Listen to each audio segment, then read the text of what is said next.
abam.info presents Dead City by J Isserow. Read by the author. 1.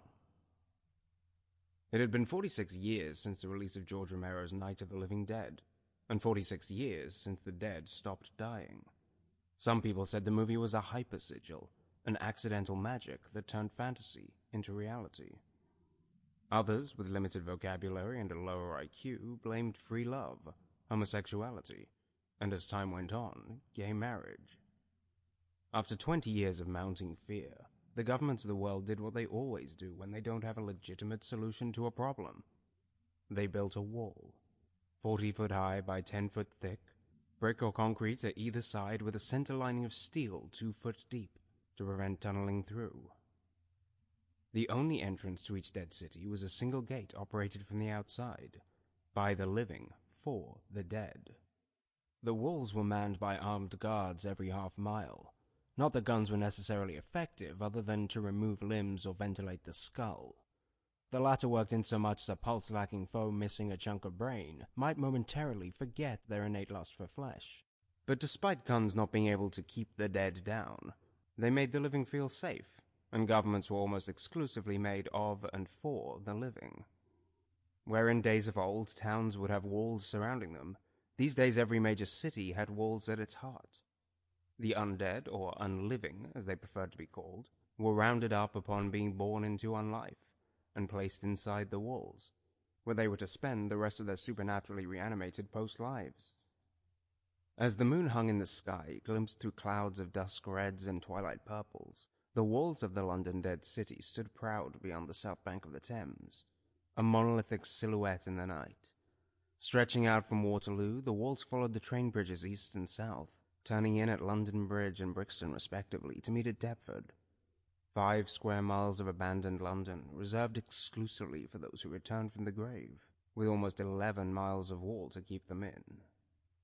As the clock struck 9, the guards at the Southwark outpost swapped shifts, shared a smoke, and exchanged small talk, unaware of the skinny hooded shadow running towards the wall just a quarter-mile away.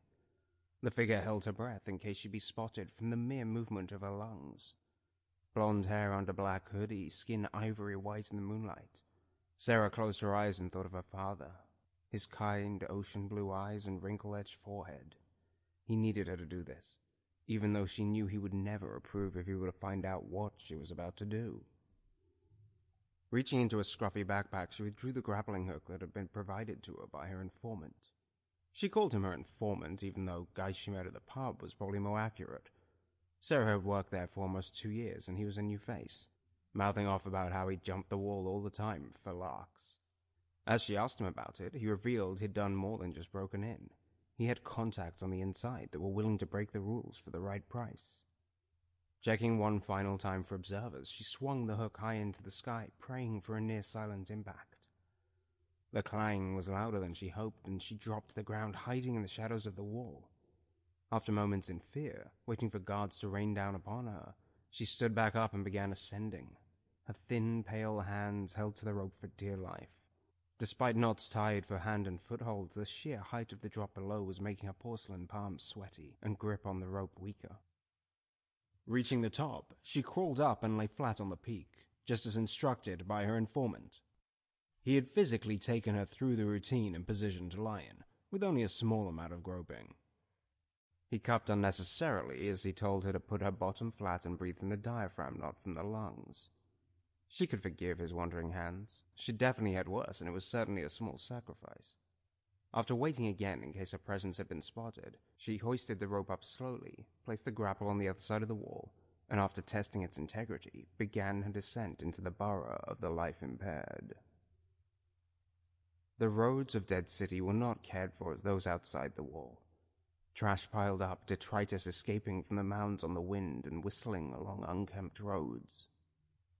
Buildings long forgotten by living hands looked down on her with sad, cracked window eyes, like abandoned geriatrics in an old age home, hoping the next face that passes might be familiar, and yet it never would be. The street lighting flickered, a sickly neon yellow glow cast over her as Sarah began a steady, purposeful walk. Reaching back into her bag, Sample complete. Ready to continue?